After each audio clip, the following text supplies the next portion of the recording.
ಒಬ್ಬ ಸುಂದರ ಯುವತಿ, ಮದುವೆಯಾಗಿ 2 ವರ್ಷ ಆಗಿತ್ತು. ಗಂಡ ಹೆಂಡತಿ ಇಬ್ರು ಅನ್ಯೋನ್ಯವಾಗಿದ್ರು. ಇವರ ಅನ್ಯೋನ್ಯತೆಗೆ ಒಂದು ಗಂಡು ಮಗು ಸಾಕ್ಷಿಯಾಗಿತ್ತು. ಎಲ್ಲವೂ ಚೆನ್ನಾಗಿತ್ತು. ಆದರೆ ಇವರ ಈ ಸುಂದರ ಸಂಸಾರಕ್ಕೆ ಯಾವ ಕಾಕದೃಷ್ಟಿ ಬಿತ್ತೋ ಏನೋ. ಗಂಡ ಏನೋ ಆರೋಗ್ಯ ಸಮಸ್ಯೆ ಆಗಿ ತೀರ್ ಹೋಗ್ತಾನೆ. ಮಗು ಮತ್ತು ಮನೆ ಜವಾಬ್ದಾರಿ ಈಕೆಯ ಹೆಗಲಿಗೆ ಬಿದ್ದಿತ್ತು. ಈಗ ಆ ಹುಡುಗಿ ಕೆಲಸಕ್ಕೆ ಸೇರ್ಕೋತಾಳೆ. ಒಂದು ದೊಡ್ಡ ಹಾಸ್ಪಿಟಲ್ನಲ್ಲಿ ನರ್ಸ್ ಆಗಿ ರೋಗಿಗಳ ಸೇವೆ ಮಾಡೋಕೆ ಸ್ಟಾರ್ಟ್ ಮಾಡ್ತಾಳೆ. ಆದರೆ ಒಂದಿನ ತಾನು ಕೆಲಸ ಮಾಡ್ತಾ ಇದ್ದ ಅದೇ ಆಸ್ಪತ್ರೆಯ ಆಪರೇಷನ್ ಥಿಯೇಟರ್ನ ಬೆಡ್ ಮೇಲೆ ಹೆಣವಾಗಿ ಬಿದ್ದರೂ ಯಾರಿಗೂ ಗೊತ್ತೇ ಇರಲಿಲ್ಲ. ಹಾಗಾದ್ರೆ ಏನಿದು ಕೇಸ್? ಆ ಯುವತಿ ಯಾರು? ಆಕೆ ಹೀಗೆ ನಿಗೂಢವಾಗಿ ಸಾವನ್ನಪ್ಪಲು ಏನ್ ಕಾರಣ? ಒಬ್ಬ ನರ್ಸ್ ಜೊತೆ ಯಾರಿಗೆ ವೈಷಮ್ಯ ಇತ್ತು? ತನಿಖೆ ಕೈಗೊಂಡ ಪೊಲೀಸರನ್ನ ಮಿಸ್ಲೀಡ್ ಮಾಡೋಕೆ ಆರೋಪಿಗಳು ತುಂಬಾ ಸಂಚು ರೂಪಿಸಿದ್ರು. ಆದರೆ ಕೊನೆಗೂ ಪೊಲೀಸರು ರೋಚಕ ಇನ್ವೆಸ್ಟಿಗೇಷನ್ ಮಾಡಿ ಆರೋಪಿಗಳನ್ನ ಹೆಡೆಮುರಿ ಕಟ್ಟಿದ್ರು. ಈ ಎಲ್ಲದರ ಬಗ್ಗೆ ನಮ್ಮ ಇವತ್ತಿನ ಕ್ರೈಮ್ ಸ್ಟೋರಿಯಲ್ಲಿ ಹೇಳ್ತೀವಿ. ನಾನು ಸಮೀನಾ. ಅಂದ ಹಾಗೆ ಇದು ಆಪರೇಷನ್ ಥಿಯೇಟರ್ ರಹಸ್ಯ. ನಮ್ಮ ಇವತ್ತಿನ ಸ್ಟೋರಿ ಸ್ಟಾರ್ಟ್ ಆಗೋದು ಉತ್ತರ ಪ್ರದೇಶದ ಮೇರಠ್ ಜಿಲ್ಲೆಯಿಂದ. ಇಲ್ಲಿ ಲೋಹಿಯಾ ನಗರ್ ಅನ್ನೋ ಒಂದು ಸಿಟಿ ಇದೆ. ಇಲ್ಲಿ 26 ವರ್ಷದ ನೇಹಾ ರಾಣಿ ವಾಸ ಇದ್ರು. ನೇಹಾ ನೋಡೋಕೆ ತುಂಬಾ ಸುಂದರವಾಗಿದ್ಲು, ಹಾಗೆ ತುಂಬಾ ಸೈಲೆಂಟ್ ಹುಡುಗಿ. ಅಂದ ಹಾಗೆ ನೇಹಾಗೆ 2 ವರ್ಷದ ಹಿಂದೆ ರವಿ ಅನ್ನೋರ ಜೊತೆ ಮದುವೆ ಆಗಿತ್ತು. ಪಕ್ಕಾ ಅರೇಂಜ್ಡ್ ಮ್ಯಾರೇಜ್. ಗಂಡ ಹೆಂಡತಿ ಇಬ್ರು ತುಂಬಾ ಖುಷಿಯಾಗಿದ್ರು. ಅತ್ತೆ ಮನೆಯವರು ಕೂಡ ಸೊಸೆಯನ್ನ ತುಂಬಾ ಚೆನ್ನಾಗಿ ನೋಡ್ಕೋತಾ ಇದ್ರು. ನೇಹಾ ಮತ್ತು ರವಿಗೆ ಒಂದು ಮುದ್ದಾದ ಗಂಡು ಮಗು ಕೂಡ ಆಗುತ್ತೆ. ಎಲ್ಲವೂ ಚೆನ್ನಾಗಿತ್ತು. ಆದರೆ ವಿಧಿ ಇವರಿಬ್ಬರನ್ನ ಬೇರೆ ಮಾಡಿತ್ತು. ಮದುವೆ ಆಗಿ ಬರೀ 2 ವರ್ಷದಲ್ಲೇ ಗಂಡನಿಗೆ ಆರೋಗ್ಯ ಸಮಸ್ಯೆ ಆಗಿ ತೀರ್ ಹೋಗ್ತಾರೆ. ಮಗುಗೆ ಆಗಷ್ಟೇ 1 ವರ್ಷ. ಪುಟ್ಟ ಮಗು ಕಟ್ಕೊಂಡು ಜೀವನ ನಿರ್ವಹಣೆ ಹೇಗೆ ಅನ್ನೋ ಚಿಂತೆ ನೇಹಾಗೆ ಕಾಡ್ತಿತ್ತು. ಮಗುವಿನ ಲಾಲನೆ ಪಾಲನೆ, ಮನೆಯ ಸಂಪೂರ್ಣ ಜವಾಬ್ದಾರಿ ನೇಹಾ ಮೇಲಿತ್ತು. ಹೀಗಾಗಿ ಕೆಲಸ ಹುಡುಕ್ತಾ ಇರ್ತಾಳೆ. ಹೇಗೂ ನರ್ಸಿಂಗ್ ಕೋರ್ಸ್ ಮಾಡಿದ್ರಿಂದ ನರ್ಸ್ ಕೆಲಸಕ್ಕೆ ಅಪ್ಲೈ ಮಾಡ್ತಾಳೆ. ಇವಳ ಅದೃಷ್ಟಕ್ಕೆ ಒಂದು ದೊಡ್ಡ ಆಸ್ಪತ್ರೆಯಲ್ಲಿ ಕೆಲಸವೂ ಸಿಗುತ್ತೆ. ಆ ಆಸ್ಪತ್ರೆ ಹೆಸರು MCC ಅಂದರೆ ಮೇರಠ್ ಕ್ರಿಟಿಕಲ್ ಕೇರ್ ಹಾಸ್ಪಿಟಲ್. ಕೆಲಸಕ್ಕೆ ಸೇರಿದ ನೇಹಾ ಕಷ್ಟಪಟ್ಟು ಕೆಲಸ ಮಾಡ್ತಾ ಮಗುವನ್ನ ಚೆನ್ನಾಗಿ ಸಾಕ್ತಾ ಇದ್ಲು. ಮತ್ತೆ ಇವಳ ಲೈಫ್ ನಿಧಾನವಾಗಿ ಟ್ರ್ಯಾಕ್ಗೆ ಮರಳಿತ್ತು. ಅವತ್ತು 18 ಜುಲೈ 2024 ನೇಹಾ ಪ್ರತಿದಿನದಂತೆ ರೆಡಿಯಾಗಿ ತಿಂಡಿ ತಿನ್ಕೊಂಡು ಬಾಕ್ಸ್ ಪ್ಯಾಕ್ ಮಾಡಿಕೊಂಡು ಕೆಲಸಕ್ಕೆ ಹೊರಡ್ತಾಳೆ. 10 ಗಂಟೆ ಸುಮಾರಿಗೆ MCC ಆಸ್ಪತ್ರೆ ರೀಚ್ ಆಗ್ತಾಳೆ. ಅಲ್ಲೇ ಕಲೀಗ್ಸ್ ಜೊತೆ ಮಾತಾಡಿಕೊಂಡು ತಮಾಷೆ ಮಾಡಿಕೊಂಡು ಕೆಲಸಕ್ಕೆ ಅಣಿ ಆಗ್ತಾಳೆ. ಕೆಲಸಕ್ಕೆ ಬರುವಾಗ ನೇಹಾ ಯಾವಾಗಲೂ ಮಗುವನ್ನ ತಮ್ಮ ಕುಟುಂಬದವರ ಹತ್ರ ಬಿಟ್ಟು ಬರ್ತಾ ಇದ್ಲು. ಅತ್ತೆ ಮಾವ ಇಲ್ಲಾಂದ್ರೆ ಅಪ್ಪ ಅಮ್ಮ ಮಗುವನ್ನ ನೋಡ್ಕೋತಾ ಇದ್ರು. ಅತ್ತೆ ಮಾವ ಕೂಡ ನೇಹಾಗೆ ಸಪೋರ್ಟ್ ಮಾಡ್ತಾ ಇದ್ರು.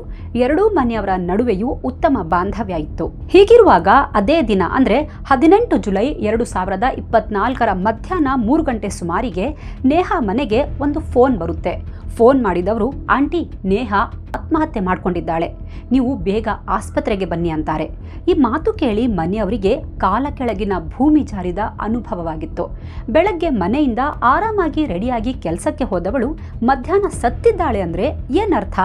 ಅದೇ ಶಾಕ್ನಲ್ಲಿದ್ದ ಮನೆಯವರು ಏನಾಯ್ತು, ಯಾವಾಗಾಯ್ತು ಅಂತೆಲ್ಲ ವಿಚಾರಿಸ್ತಾರೆ. ನೀವು ಬೇಗ MCC ಹಾಸ್ಪಿಟಲ್ಗೆ ಬನ್ನಿ ಅಂತ ಹೇಳ್ತಾರೆ. ಮನೆಯವರು ಬೇಗ MCC ಹಾಸ್ಪಿಟಲ್ಗೆ ಹೋಗ್ತಾರೆ. ಅದು ಚಿಕ್ಕ ಸಿಟಿ ಆಗಿದ್ರು ಅಲ್ಲಿಗೆ ಮಾತ್ರ ಅದು ದೊಡ್ಡ ಆಸ್ಪತ್ರೆ ಆಗಿತ್ತು. ಇಂಥ ಆಸ್ಪತ್ರೆಯಲ್ಲಿ ರೋಗಿಗಳ ಜೀವ ಉಳಿಸೋ, ಅವರಿಗೆ ಆರೈಕೆ ಮಾಡೋ ನರ್ಸ್ ಆತ್ಮಹತ್ಯೆ ಮಾಡ್ಕೊಂಡಿದ್ದಾಳೆ ಅಂದ್ರೆ ಎಲ್ಲರಿಗೂ ಆಶ್ಚರ್ಯ ಆಗಿತ್ತು.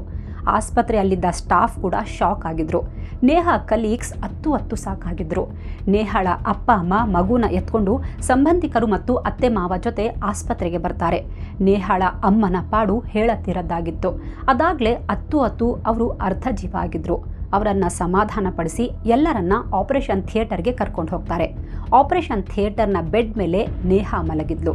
ಅವಳನ್ನ ಕಾಲಿಂದ ತಲೆವರೆಗೆ ಬಿಳಿ ಬೆಡ್ಶೀಟ್ ಹಾಕಿ ಮುಚ್ಚಿಬಿಟ್ಟಿದ್ರು. ಅವಳ ದೇಹದ ಪಕ್ಕದಲ್ಲೇ ಒಂದು ಡ್ರಿಪ್ ಬಾಟಲ್ ಇತ್ತು. ಅಲ್ಲಿನ ದೃಶ್ಯ ನೋಡಿ ನೇಹಾಳ ಕುಟುಂಬದವರ ದುಃಖದ ಕಟ್ಟೆ ಒಡೆದಿತ್ತು.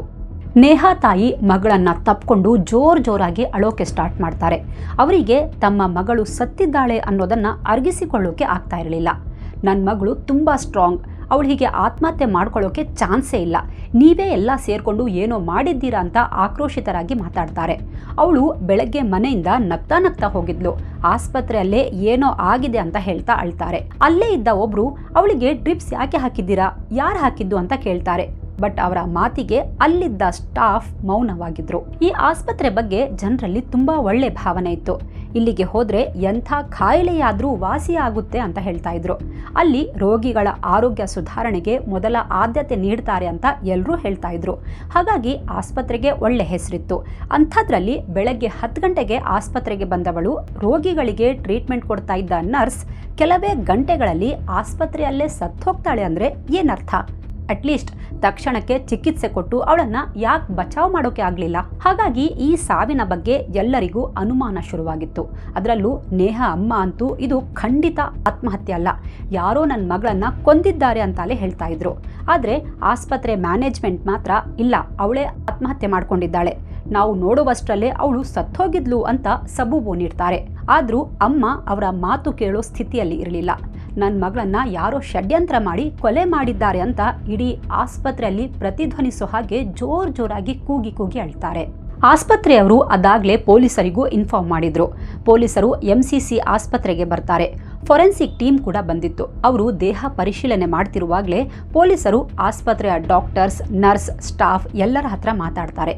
ಎಲ್ಲರೂ ನೇಹಾ ಆತ್ಮಹತ್ಯೆ ಮಾಡ್ಕೊಂಡಿದ್ದಾಳೆ ಅಂತಲೇ ಹೇಳ್ತಾರೆ. ಅಲ್ಲೇ ಇದ್ದ ಒಬ್ಬ ವೈದ್ಯ ಪೊಲೀಸರ ಕೈಗೆ ಒಂದು ಚೀಟಿ ಕೊಡ್ತಾರೆ. ಅದು ನೇಹಾ ಬರ್ದಿರೋ ಡೆತ್ ನೋಟ್. ಅದರಲ್ಲಿ ಏನಿತ್ತು? ಇದು ಆತ್ಮಹತ್ಯೆನಾ? ಡೆತ್ ನೋಟ್ನಲ್ಲಿ ತನ್ನ ಸಾವಿಗೆ ಏನ್ ಕಾರಣ ಹೇಳಿದ್ಲು? ಇದೆಲ್ಲದರ ಬಗ್ಗೆ ಮುಂದೆ ಹೇಳ್ತೀವಿ. ಪೊಲೀಸರು ಸ್ಟಾಫ್ನ ಕೆಲವೊಂದು ಬೇಸಿಕ್ ಪ್ರಶ್ನೆ ಕೇಳ್ತಾರೆ. ನೇಹಾ ದೇಹವನ್ನ ಮೊದಲು ನೋಡಿದ್ದು ಯಾರು? ಅವಳಿಗೆ ಏನಾದರೂ ಹೆಲ್ತ್ ಪ್ರಾಬ್ಲಮ್ ಇತ್ತಾ? ನೇಹಾ ಯಾವಾಗಿಂದ ಇಲ್ಲಿ ಕೆಲಸ ಮಾಡ್ತಾ ಇದ್ದಾಳೆ ಅಂತೆಲ್ಲ ಕೇಳ್ತಾರೆ. ಆಗ ಆಸ್ಪತ್ರೆಯ ಒಬ್ಬ ಸ್ಟಾಫ್, ನಾನೇ ಸರ್ ಮೊದಲು ನೋಡಿದ್ದು, ನಾನು ಡ್ರೆಸ್ ಚೇಂಜ್ ಮಾಡೋಕೆ ಬಂದಾಗ ಅವಳು ಇಲ್ಲೇ ಮಲಗಿದ್ಲು, ನಾನು ಅವಳನ್ನ ಮಾತಾಡಿಸ್ದೆ, ಆದರೆ ಅವಳು ಏನೂ ರಿಪ್ಲೈ ಕೊಡಲಿಲ್ಲ. ಏನಾಯ್ತು ಇವಳಿಗೆ? ಇಷ್ಟು ಮಾತಾಡ್ತಾ ಇದ್ರು, ಅವಳು ಸೈಲೆಂಟ್ ಇದ್ದಾಳಲ್ಲ, ಯಾಕೇನು ರಿಪ್ಲೈ ಕೊಡ್ತಿಲ್ಲ ಅಂತ ನನಗೆ ಡೌಟ್ ಬಂತು ಸರ್. ಅದಕ್ಕೆ ಹತ್ರ ಹೋಗಿ ಚೆಕ್ ಮಾಡಿದೆ. ಬಟ್ ಅವಳ ಕೈ ಕಾಲು ತಣ್ಣಗಾಗಿದ್ವು ಸರ್ ಅಂತ ಹೇಳ್ತಾ ಅಳೋಕೆ ಶುರು ಮಾಡ್ತಾರೆ. ಪೊಲೀಸರು ಅವರ ಸ್ಟೇಟ್ಮೆಂಟ್ ರೆಕಾರ್ಡ್ ಮಾಡ್ಕೋತಾರೆ. ಇದೆಲ್ಲದರ ನಡುವೆ ಉತ್ತರ ಸಿಗದ ಪ್ರಶ್ನೆ ಅಂದ್ರೆ ನೇಹಾಗೆ ಡ್ರಿಪ್ ಹಾಕಲಾಗಿತ್ತು. ಅದನ್ನ ಹಾಕಿದ್ಯಾರು? ಡ್ರಿಪ್ ಹಾಕಿದ್ದಾರೆ ಅಂದರೆ ನೇಹಾಗೆ ಏನೋ ಆರೋಗ್ಯ ಸಮಸ್ಯೆ ಆಗಿರಬೇಕು. ನನಗೆ ಸುಸ್ತಾಗ್ತಾ ಇದೆ ಅಂತ ಅವಳು ಯಾರಿಗಾದರೂ ಹೇಳಿರಬೇಕು. ಆಗ ಯಾರೋ ಅವಳಿಗೆ ಡ್ರಿಪ್ ಹಾಕಿ ರೆಸ್ಟ್ ಮಾಡೋಕೆ ಹೇಳಿರಬಹುದಾ? ಈ ಅನುಮಾನ ಪೊಲೀಸರಿಗೆ ಬಂದಿತ್ತು. ಈ ಬಗ್ಗೆ ವಿಚಾರಿಸಿದ್ರೆ ಆಶ್ಚರ್ಯ ಎಂಬಂತೆ ಯಾರಿಗೂ ಡ್ರಿಪ್ಸ್ ಹಾಕಿರೋ ಬಗ್ಗೆ ಗೊತ್ತೇ ಇರಲಿಲ್ಲ. ಇದು ಹೇಗೆ ಸಾಧ್ಯ? ಅವಳಾಗೆ ಡ್ರಿಪ್ಸ್ ಹಾಕ್ಕೊಳ್ಳೋಕೆ ಹೇಗೆ ಸಾಧ್ಯ? ಇಲ್ಲಿಂದ ಪೊಲೀಸರಿಗೆ ಇದು ಆತ್ಮಹತ್ಯೆ ಅಲ್ಲ, ಕೊಲೆ ಅನ್ನೋ ಅನುಮಾನ ಗಟ್ಟಿಯಾಗ್ತಾ ಹೋಗುತ್ತೆ. ಪೊಲೀಸರು ನೇಹಾ ಕುಟುಂಬದವರನ್ನ ಒಂದು ಚೇಂಬರ್ಗೆ ಕರ್ಕೊಂಡು ಹೋಗಿ ಕೂರಿಸ್ತಾರೆ. ಸಮಾಧಾನ ಮಾಡಿ ಕೆಲವೊಂದು ಪ್ರಶ್ನೆ ಕೇಳ್ತಾರೆ. ನೇಹಾಗೆ ಏನಾದರೂ ಆರೋಗ್ಯ ಸಮಸ್ಯೆ ಇತ್ತಾ? ಯಾಕೆ ಹೀಗೆ ಮಾಡ್ಕೊಂಡಿರಬಹುದು? ಮನೆಯಲ್ಲಿ ಏನಾದರೂ ತೊಂದರೆ ಇದೆಯಾ? ಈ ಮೊದಲು ಏನಾದರೂ ಈ ಥರ ಮಾಡ್ಕೊಳ್ಳೋಕೆ ಟ್ರೈ ಮಾಡಿದ್ಲಾ? ಬೇರೆ ಲವ್ ಅಫೇರ್ ಏನಾದರೂ ಇತ್ತಾ ಅಂತೆಲ್ಲ ವಿಚಾರಿಸ್ತಾರೆ. ಅದಕ್ಕೆ ನೇಹಾ ಕುಟುಂಬದವರು, ಸರ್, ನೇಹಾ ತುಂಬ ಒಳ್ಳೆ ಹುಡುಗಿ, ಯಾರ ತಂಟೆಗೂ ಹೋಗ್ತಾ ಇರಲಿಲ್ಲ. ಪಾಪ ಅವಳು ತುಂಬ ನತದೃಷ್ಟೆ. 1 ವರ್ಷದ ಹಿಂದೆ ಅಷ್ಟೇ ಅವಳ ಗಂಡ ತೀರ್ಹೋದ. ಆಗಿಂದ ಮಗನನ್ನ ಅವಳೇ ಸಾಕ್ತಾ ಇದ್ದಾಳೆ. ಜೀವನದಲ್ಲಿ ತುಂಬ ಕಷ್ಟ ಅನುಭವಿಸಿದ್ದಾಳೆ ಸರ್. ಆದರೆ ಯಾವತ್ತೂ ಹೀಗೆ ಹೇಡಿಯಾಗಿ ಆತ್ಮಹತ್ಯೆ ಮಾಡಿಕೊಳ್ಳೋ ಬಗ್ಗೆ ಯೋಚಿಸಿರಲಿಲ್ಲ ಅವಳು. ಇವತ್ತು ಕೂಡ ಅವಳು ಬೆಳಗ್ಗೆ ರೆಡಿಯಾಗಿ ಟಿಫನ್ ಮಾಡಿಕೊಂಡು ಬಾಕ್ಸ್ ತಗೊಂಡು ಹೊರಟ್ಲು. ಅವಳು ಈ ರೀತಿ ಮಾಡ್ಕೊಳ್ಳೋ ಹುಡುಗಿನೇ ಅಲ್ಲ. ಖಂಡಿತ ಅವಳಾಗೆ ಸತ್ತಿಲ್ಲ, ಅವಳನ್ನು ಯಾರೋ ಕೊಂದಿದ್ದಾರೆ ಅಂತ ಹೇಳ್ತಾ ಅಳ್ತಾರೆ. ದಯವಿಟ್ಟು ತನಿಖೆ ಮಾಡಿ ನಮಗೆ ನ್ಯಾಯ ಕೊಡಿಸಿ ಸರ್ ಅಂತ ಅಂಗಲಾಚಿ ಬೇಡ್ಕೊತಾರೆ. ಪೊಲೀಸರು ತಮಗೆ ಸಿಕ್ಕಿದ್ದ ಡೆತ್ ನೋಟ್ ಬಗ್ಗೆ ಹೇಳ್ತಾರೆ. ಅದರಲ್ಲಿ ಏನ್ ಬರ್ದಿದ್ದಾಳೆ ಅನ್ನೋದನ್ನ ಮನೆಯವರ ಮುಂದೆ ಓದ್ತಾರೆ. ಅಂದ ಹಾಗೆ ಆ ನೋಟ್ನಲ್ಲಿ ನನ್ನ ಸಾವಿಗೆ ನನ್ನ ಅತ್ತೆ ಮಾವ ಮತ್ತು ಅವರ ಕಿರುಕುಳವೇ ಕಾರಣ.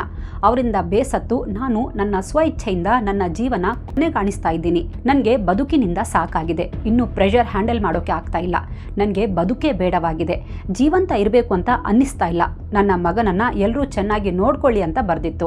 ಅದನ್ನ ಕೇಳಿಸಿಕೊಂಡ ಕುಟುಂಬದವರು, ಇಲ್ಲ ಸರ್, ಇದು ಸುಳ್ಳು, ಅವಳಿಗೆ ನಾವು ಯಾರೂ ಹಿಂಸೆ ಕೊಟ್ಟಿಲ್ಲ ಅಂತ ಅತ್ತೆ ಮಾವ ಹೇಳ್ತಾರೆ. ನೇಹಾ ತಾಯಿ ಕೂಡ, ಹೌದು ಸರ್, ಅತ್ತೆ ಮನೆಯಲ್ಲಿ ನನಗೆ ತೊಂದರೆ ಆಗ್ತಿದೆ ಅಂತ ನೇಹಾ ಯಾವತ್ತೂ ನಮಗೆ ಹೇಳಿಲ್ಲ. ಹಾಗೆ ಇದ್ದಿದ್ರೆ ಅವಳು ಯಾಕೆ ಸರ್ ಅವರ ಮನೆಯಲ್ಲಿ ಇರ್ತಾ ಇದ್ಲು? ಗಂಡ ತೀರ್ ಹೋದ ಮೇಲೆ ನಮ್ಮನೆಗೆ ಬಂದ್ಬಿಟ್ಟಿರೋಳು. ಇಲ್ಲೇನೋ ಷಡ್ಯಂತ್ರ ಇದೆ ಅಂತ ಅನುಮಾನ ಪಡ್ತಾರೆ. ಆ ಚೀಟಿ ತೋರಿಸಿ ಸರ್ ಅಂತಾರೆ. ನೋಟ್ ನೋಡಿದ ಕೂಡಲೇ, ಸರ್, ಇದು ನೇಹಾ ಬರ್ದಿರೋಕೆ ಚಾನ್ಸೇ ಇಲ್ಲ, ಇದು ಅವಳ ಹ್ಯಾಂಡ್ ರೈಟಿಂಗ್ ಅಲ್ಲ, ಬೇರೆ ಯಾರೋ ಬರ್ದಿದ್ದಾರೆ ಸರ್ ಅಂತ ಕನ್ಫರ್ಮ್ ಆಗಿ ಹೇಳ್ತಾರೆ.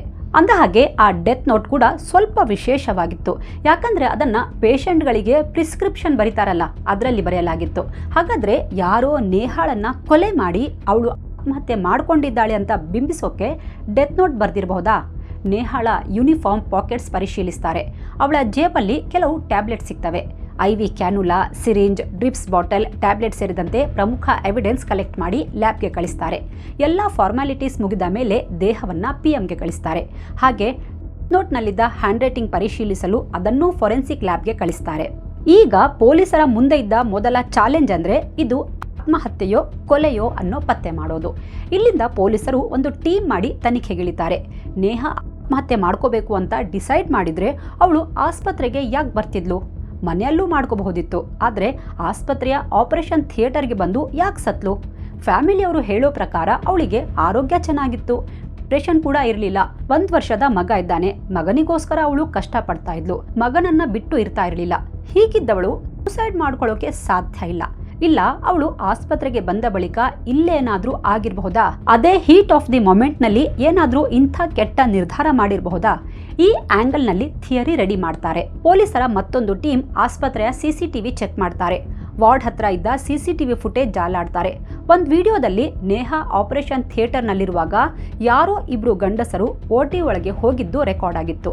2 ಕೈಗೆ ಗ್ಲೌಸ್ ಹಾಕೊಂಡಿದ್ರು. ಸ್ವಲ್ಪ ಸಮಯದ ನಂತರ ಒಬ್ಬೊಬ್ಬರಾಗಿ OTಯಿಂದ ಹೊರಗಡೆ ಬಂದಿದ್ರು. ಅವರಿಬ್ಬರ ಮುಖ CCTVಯಲ್ಲಿ ಕ್ಲಿಯರ್ ಆಗಿ ರೆಕಾರ್ಡ್ ಆಗಿತ್ತು. ಕೂಡಲೇ ಪೊಲೀಸರು ಆಸ್ಪತ್ರೆ ಅಡ್ಮಿನ್ ಡಿಪಾರ್ಟ್ಮೆಂಟ್ ನವರನ್ನ ಕರೆದು ಆ ಫುಟೇಜ್ ತೋರಿಸ್ತಾರೆ. ಇವರಿಬ್ರು ಯಾರು? ನಿಮ್ಮ ಆಸ್ಪತ್ರೆಯವರಾ ಅಂತ ಕೇಳ್ತಾರೆ. ಹೌದು ಸರ್, ಇವರಿಬ್ರು ನಮ್ಮ ಆಸ್ಪತ್ರೆಯವರೇ. ಇವರು OT ಟೆಕ್ನಿಷಿಯನ್ಸ್ ಅಂತಾರೆ. ಸರಿ, ಅವರನ್ನ ಕರೀರಿ ಅಂತ ಪೊಲೀಸರು ಹೇಳ್ತಾರೆ. ಬಟ್ ಅವರ ಶಿಫ್ಟ್ ಅದಾಗ್ಲೇ ಮುಗ್ದಿತ್ತು. ಹಾಗಾಗಿ ಅವರು ಮನೆಗೆ ಹೋಗಿದ್ರು. ಪೊಲೀಸರು ಅವರ ಹೆಸರು, ಅಡ್ರೆಸ್ ಕೇಳಿ ತಿಳ್ಕೊತಾರೆ. ಅದರಲ್ಲಿ ಒಬ್ಬನ ಹೆಸರು ಸುರೇಶ್ ಚಂದ್, ಮತ್ತೊಬ್ಬನ ಹೆಸರು ಫರ್ಹಾನ್. ಪೊಲೀಸರು ಅವರ ಫೋನ್ ನಂಬರ್ ತಗೊಂಡು ಟ್ರ್ಯಾಕ್ಗೆ ಹಾಕ್ತಾರೆ. ಮತ್ತೊಂದು ಟೀಮ್ ಇಬ್ಬರ ಮನೆಗೆ ಹೋಗುತ್ತೆ. ಅಲ್ಲಿಗೆ ಸುರೇಶ್ ಚಂದ್ ಮತ್ತು ಫರ್ಹಾನ್ ಸಿಕ್ಕಿದ್ರೆ ನೇಹಾ ಕೇಸ್ಗೆ ಹೊಸ ದಿಕ್ಕು ಸಿಗೋದ್ರಲ್ಲಿತ್ತು. ಅವಳಿಗೆ ಎಕ್ಸಾಕ್ಟ್ ಆಗಿ ಏನಾಯ್ತು ಅಂತ ಕ್ಲಿಯರ್ ಆಗಿ ಗೊತ್ತಾಗೋದ್ರಲ್ಲಿತ್ತು.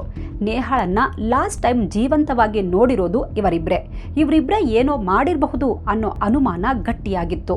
ಪೊಲೀಸರು ಅದಾಗ್ಲೇ ನೇಹಾಳ CDR ತೆಗೆಸಿದ್ರು. ರಿಪೋರ್ಟ್ ನೋಡಿದಾಗ ಪೊಲೀಸರಿಗೆ ಕೆಲವೊಂದು ಪ್ರಶ್ನೆಗಳಿಗೆ ಉತ್ತರ ಸಿಕ್ಕಿತ್ತು. ಯಾಕಂದ್ರೆ ಅದರಲ್ಲಿ ನೇಹಾ ಒಂದು ನಂಬರ್ ಜೊತೆ ಗಂಟೆಗಟ್ಟಲೆ ಮಾತಾಡ್ತಾ ಇದ್ದಿದ್ದು ಗೋಚರಿಸಿತ್ತು. ಹಾಗಾದ್ರೆ ಅದು ಯಾರ್ ನಂಬರ್? ಆ ನಂಬರ್ ಅದೇ OT ಟೆಕ್ನಿಷಿಯನ್ ಸುರೇಶ್ ಚಂದ್ನದ್ದಾಗಿತ್ತು. ಅಲ್ಲಿಗೆ ನೇಹಾ ಮತ್ತು ಸುರೇಶ್ ನಡುವೆ ತುಂಬಾ ಚೆನ್ನಾಗಿ ಪರಿಚಯ ಇತ್ತು ಅನ್ನೋದು ಎಸ್ಟಾಬ್ಲಿಷ್ ಆಗಿತ್ತು. ಈಗ ಪೊಲೀಸರು ಸುರೇಶ್ನ ಕುಂಡಲಿ ತೆಗೆಸ್ತಾರೆ. ಸುರೇಶ್ಗೆ ಮದುವೆ ಆಗಿದ್ದು ಅವನಿಗೆ 5 ವರ್ಷದ ಮಗ ಇದ್ದಾನೆ. ಆದ್ರೆ ಗಂಡ ತೀರ್ ಹೋದ ನಂತರ ನೇಹಾ ಈ ಸುರೇಶ್ ಜೊತೆಗೆ ರಿಲೇಶನ್ಶಿಪ್ ನಲ್ಲಿದ್ಲು ಅನ್ನೋ ವಿಚಾರ ಬಹಿರಂಗವಾಗಿತ್ತು. ಸುರೇಶ್ ಬೇಟೆಗೆ ಹೋಗಿದ್ದ ಪೊಲೀಸರು ಅವನನ್ನ ಎತ್ತಾಕೊಂಡು ಸೀದಾ ಸ್ಟೇಷನ್ಗೆ ಕರ್ಕೊಂಡು ಬರ್ತಾರೆ. ಬಟ್ ನೇಹಾ ಸಾವಿನಲ್ಲಿ ಸುರೇಶ್ ಮೇಲೆ ಅನುಮಾನ ಇದೆ ಅನ್ನೋ ಬಗ್ಗೆ ಸುರೇಶ್ಗೆ ಹೇಳಲ್ಲ. ಬದಲಿಗೆ ಅವಳದ್ದು ಆತ್ಮಹತ್ಯೆ ಅನ್ನೋ ಹಾಗೆ ಜಸ್ಟ್ ಕ್ಯಾಶುವಲ್ ಎನ್ಕ್ವೈರಿ ಅಂತ ಹೇಳಿ ಕೆಲವೊಂದು ಪ್ರಶ್ನೆ ಕೇಳ್ತಾರೆ. ಅದಕ್ಕೆ ಸುರೇಶ್ ಕೂಡ ಹೌದು ಸರ್, ನೇಹಾ ತುಂಬಾ ಒಳ್ಳೆ ಹುಡುಗಿ, ತಾನಾಯ್ತು ತನ್ನ ಕೆಲಸ ಆಯ್ತು ಅಂತ ಇರ್ತಾ ಇದ್ಲು. ಯಾಕೆ ಹೀಗೆ ಮಾಡ್ಕೊಂಡ್ಲೋ ಗೊತ್ತಿಲ್ಲ. ಅವಳು ಸೂಸೈಡ್ ಮಾಡ್ಕೊಂಡಿದ್ದಾಳೆ ಅಂತ ಕೇಳಿ ತುಂಬಾ ಬೇಜಾರಾಯ್ತು.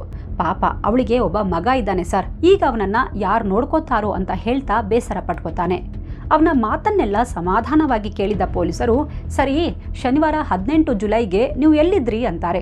ಸರ್, ನಾನು ಆಸ್ಪತ್ರೆಯಲ್ಲೇ ಇದ್ದೆ ಸರ್ ಅಂತಾನೆ. ಮಧ್ಯಾಹ್ನ ನೇಹಾ ಜೊತೆ ನೀನು ಮತ್ತು ಫರ್ಹಾನ್ ಇದ್ರಿ ಅಲ್ವಾ, ಅವಳ ಜೊತೆ ಏನ್ ಮಾತಾಡಿದ್ರಿ ಅಂತಾರೆ. ಈಗ ಸುರೇಶ್ಗೆ ಏನೋ ಮಿಸ್ ಹೊಡಿತಾ ಇದೆ ಅನ್ನೋದು ಅರ್ಥವಾಗಿತ್ತು. ಸ್ವಲ್ಪ ಸಾವರಿಸಿಕೊಂಡು, ಹಾ ಹೌದು ಸರ್, ನಾವಿಬ್ರು ಅವತ್ತು ನೇಹಾ ಜೊತೆ ಮಾತಾಡಿದ್ವಿ. ಬೆಳಕಿಂದ ಯಾಕೋ ನನಗೆ ತುಂಬಾ ಸುಸ್ತಾಗ್ತಾ ಇದೆ ಅಂತಿದ್ಲು, ಅದೇ ಮಾತಾಡಿದ್ವಿ ಸರ್ ಅಷ್ಟೇ ಅಂತಾನೆ. ಅಷ್ಟೇನಾ? ನೋಡು, ಇನ್ನೂ ಏನಾದ್ರೂ ಮರ್ತಿರ್ಬೇಕು ನೀನು ಅಂತ ಪೊಲೀಸರು ಹೇಳ್ತಾರೆ. ಈಗ ಸಣ್ಣದಾಗಿ ಜರ್ಕ್ ತಗೊಂಡ ಸುರೇಶ್ ಮತ್ತೆ ಏನೋ ನೆನಪಾದವನಂತೆ. ಹಾ ಸರ್, ಅದು ನೇಹಾ ಫ್ರೀ ಇದ್ರೆ ನನಗೆ ಒಂದು ಡ್ರಿಪ್ಸ್ ಹಾಕ್ತೀರಾ ಅಂತ ಕೇಳಿದ್ಲು ಸರ್. ಅದಕ್ಕೆ ಸುಸ್ತಂತ ಬೇರೆ ಹೇಳ್ತಾ ಇದ್ದಾಳಲ್ಲ, ಅದಕ್ಕೆ ಅವಳಿಗೆ ಡ್ರಿಪ್ಸ್ ಹಾಕಿ ಕೊಟ್ಟೆ ಸರ್ ಅಂತಾನೆ. ಮೊದಲೇ ಯಾಕಿದನ್ನ ನೀನು ಹೇಳಿಲ್ಲ ನಮಗೆ ಅಂತ ಕೇಳ್ತಾರೆ. ಸರ್, ಅದರಲ್ಲಿ ವಿಶೇಷತೆ ಏನಿಲ್ಲ. ಆಕ್ಚುಲಿ ನಮ್ಮ ಆಸ್ಪತ್ರೆಯಲ್ಲಿ ಯಾರಿಗಾದ್ರೂ ಹೆಲ್ತ್ ಪ್ರಾಬ್ಲಮ್ ಆದಾಗ ನಮ್ಮಲ್ಲೇ ಯಾರಾದ್ರೂ ಅವರಿಗೆ ಡ್ರಿಪ್ಸ್ ಹಾಕ್ತೀವಿ. ಇದರಿಂದ ಅವರು ಬೇಗ ಚೇತರಿಸಿಕೊಳ್ತಾರೆ.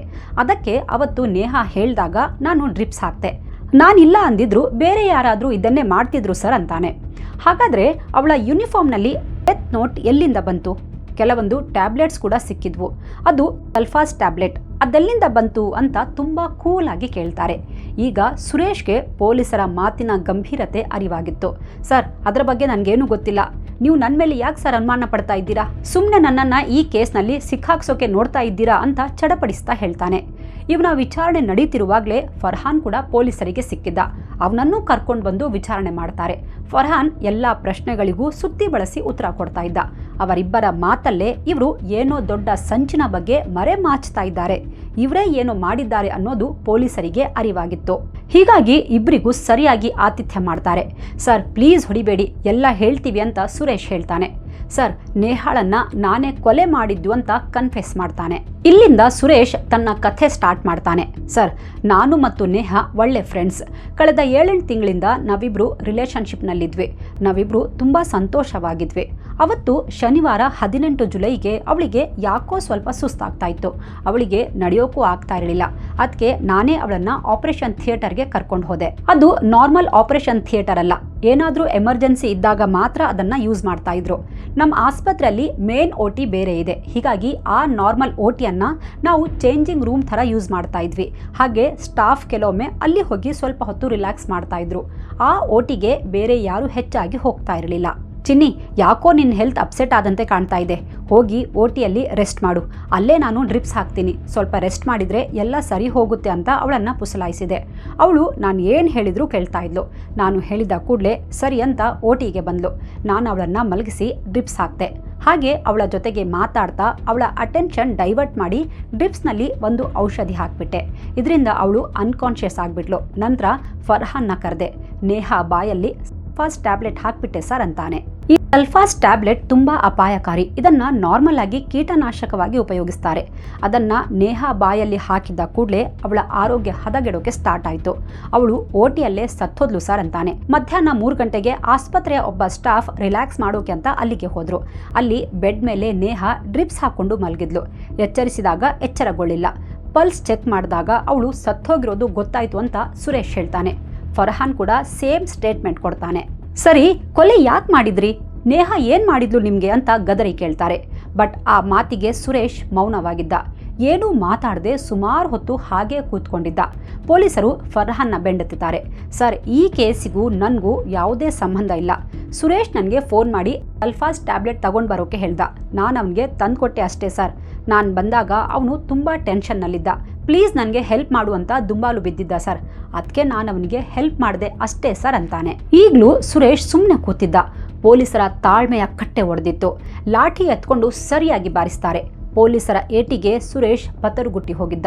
ಮೆಲ್ಲಗೆ ಸುರೇಶ್ ಮಾತು ಆರಂಭಿಸ್ತಾನೆ. ಸರ್, ನಾನು ನೇಹಾ ಹದ್ದು ಮೀರಿ ಹತ್ತಿರವಾಗಿದ್ವಿ. ನಾವಿಬ್ರು ಗಂಡ ಹೆಂಡತಿ ಥರಾನೇ ಇರ್ತಾ ಇದ್ವಿ. ನಿನ್ನ ಮದುವೆ ಮಾಡ್ಕೋತೀನಿ ಅಂತ ನಾನು ಅವಳಿಗೆ ಸುಳ್ಳು ಹೇಳಿ ನಂಬಿಸಿದ್ದೆ. ಅದಕ್ಕೆ ಅವಳು ನನ್ನ ಜೊತೆ ತುಂಬಾ ಫ್ರೀ ಆಗಿ ಮೂವ್ ಮಾಡ್ತಾ ಇದ್ಲು. ಬಟ್ ನನಗೆ ಅವಳಿಂದ ದೈಹಿಕ ಸುಖ ಬೇಕಿತ್ತೆ ಹೊರತು ಮದುವೆಗಿದ್ವೆ ತಾಪತ್ರಯ ಬೇಡವಾಗಿತ್ತು ಸರ್. ಅವಳಿಗೆ ನಾನಂದ್ರೆ ತುಂಬಾ ಇಷ್ಟ. ನಾವು ಗಂಟೆಗಟ್ಟಲೆ ಫೋನ್ನಲ್ಲಿ ಮಾತಾಡ್ತಾ ಇದ್ವಿ. ಕಷ್ಟ ಸುಖ ಹಂಚ್ಕೊಳ್ತಾ ಇದ್ವಿ ಸರ್ ಅಂತಾನೆ. ಆದ್ರೆ ಕಳೆದ 15-20 ದಿನಗಳಿಂದ ಇದ್ದಕ್ಕಿದ್ದಂತೆ ಅವಳು ತುಂಬಾ ಚೇಂಜ್ ಆಗಿದ್ಲು. ಎಷ್ಟು ದಿನ ಅಂತ ಹೀಗೆ ಇರೋದು? ನಾವಿಬ್ರು ಮದ್ವೆ ಮಾಡ್ಕೊಳ್ಳೋಣ ಅಂತ ಬೆನ್ನು ಬಿದ್ದಿದ್ಲು.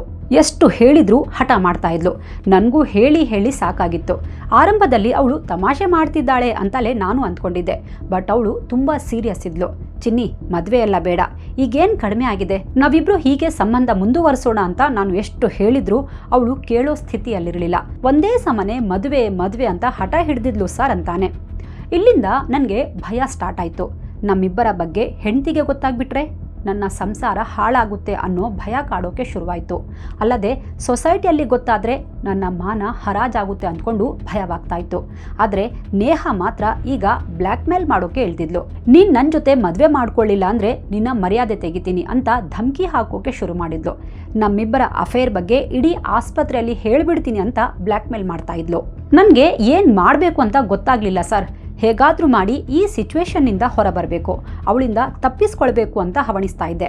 ಅವಳನ್ನು ಸಾಯಿಸೋ ಉದ್ದೇಶ ನನಗೆ ಇರಲಿಲ್ಲ ಸರ್. ಬಟ್ ಅವಳನ್ನು ಸಾಯಿಸದೆ ನನಗೆ ಬೇರೆ ದಾರಿಯೇ ಇರಲಿಲ್ಲ. ಅದಕ್ಕಾಗಿ ಪ್ಲಾನ್ ಮಾಡೋಕೆ ಶುರು ಮಾಡಿದೆ.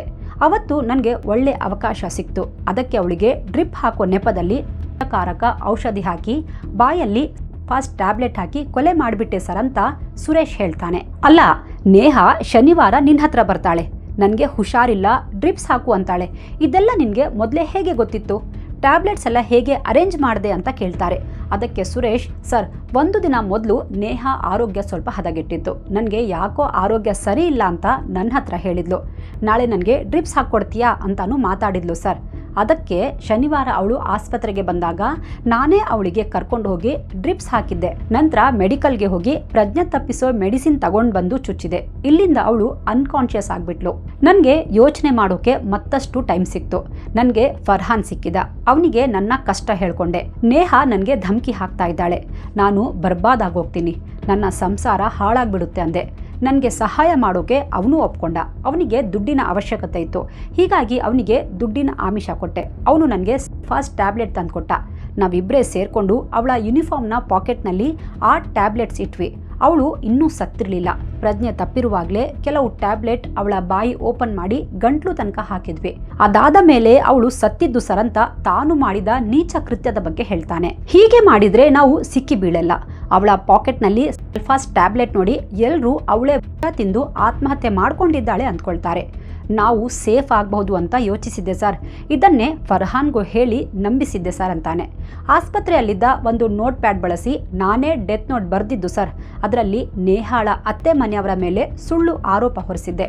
ಫಿಂಗರ್ ಪ್ರಿಂಟ್ಸ್ ಏನು ಸಿಗಬಾರ್ದು ಅಂತ ಕೈಗಳಿಗೆ ಗ್ಲೌಸ್ ಹಾಕೊಂಡಿದ್ದೆ ಸರ್ ಅಂತಾನು ಹೇಳ್ತಾನೆ. ಇಬ್ಬರನ್ನ ಬಂಧಿಸಿರೋ ಪೊಲೀಸರು ಸುರೇಶ್ ಮತ್ತು ಫರ್ಹಾನ್ನನ್ನ ಜೈಲಿಗಟ್ಟಿದ್ದಾರೆ. ಇನ್ನೂ ಯಾರಾದರೂ ಈ ಕೇಸ್ನಲ್ಲಿ ಇವರಿಗೆ ಹೆಲ್ಪ್ ಮಾಡಿದ್ದಾರಾ ಅಂತ ಹುಡುಕ್ತಾ ಇದ್ದಾರೆ. ಇಂಥ ಪಾಪಿಗಳಿಗೆ ಖಂಡಿತ ಕಠಿಣ ಶಿಕ್ಷೆ ಆಗಲೇಬೇಕು. ಪಾಪ ನೇಹಾ ಗಂಡನನ್ನು ಕಳ್ಕೊಂಡು ದುಃಖದಲ್ಲಿದ್ದಾಗ ಸಿಕ್ಕ ಆಸರೆಯನ್ನು ಪ್ರೀತಿ ಅಂತ ನಂಬಿ ಮೋಸ ಹೋಗ್ಬಿಟ್ಲು. ಇಂಥ ನೀಚನನ್ನು ಪ್ರೀತಿಸಿದ ತಪ್ಪಿಗೆ ಸಾವಿನಂಥ ಕಠಿಣ ಶಿಕ್ಷೆಗೆ ಗುರಿಯಾದ್ಲು. ಸುರೇಶ್ ಸ್ವಲ್ಪ ತಾಳ್ಮೆಯಿಂದ ಯೋಚಿಸಿ ಹೇಗೋ ನೇಹಾ ಜೊತೆಗೆ ಮಾತಾಡಿ ಅವಳಿಗೆ ಅರ್ಥ ಮಾಡಿಸಿ ಅವಳಿಂದ ದೂರ ಆಗಬಹುದಿತ್ತು. ಅದು ಬಿಟ್ಟು ಒಂದು ಜೀವವನ್ನು ಬಲಿ ತಗೊಳ್ಳೋದು ಅಕ್ಷಮ್ಯ. ಸುರೇಶ್ ಬರೀ ಒಂದು ಕೊಲೆ ಮಾಡಿಲ್ಲ, ಬದಲಿಗೆ ತನ್ನ ಹೆಂಡತಿ ಮತ್ತು ಮಗ ಹಾಗೂ ನೇಹಾಳ ಮಗು ಸೇರಿದಂತೆ ತನ್ನ ಬದುಕನ್ನೂ ಬರ್ಬಾದ್ ಮಾಡಿಕೊಂಡಿದ್ದಾನೆ. ಈಗ ನೇಹಾಳ ಆ ಪುಟ್ಟ ಮಗುವಿಗೆ ಯಾರ ದಿಕ್ಕು? ಪ್ರಪಂಚ ಏನು ಅಂತ ತಿಳಿಯದ ಚಿಕ್ಕ ವಯಸ್ಸಲ್ಲೇ ತಂದೆ ತಾಯಿ ಇಬ್ಬರನ್ನು ಕಳ್ಕೊಂಡು ಆ ಮಗು ಅನಾಥವಾಗಿದೆ. ಈ ಕೇಸ್ ಬಗ್ಗೆ ನಿಮಗೆ ಏನು ಅನಿಸುತ್ತೆ ಕಾಮೆಂಟ್ ಮಾಡಿ ತಿಳಿಸಿ. Thank you so much. Stay alert, stay safe.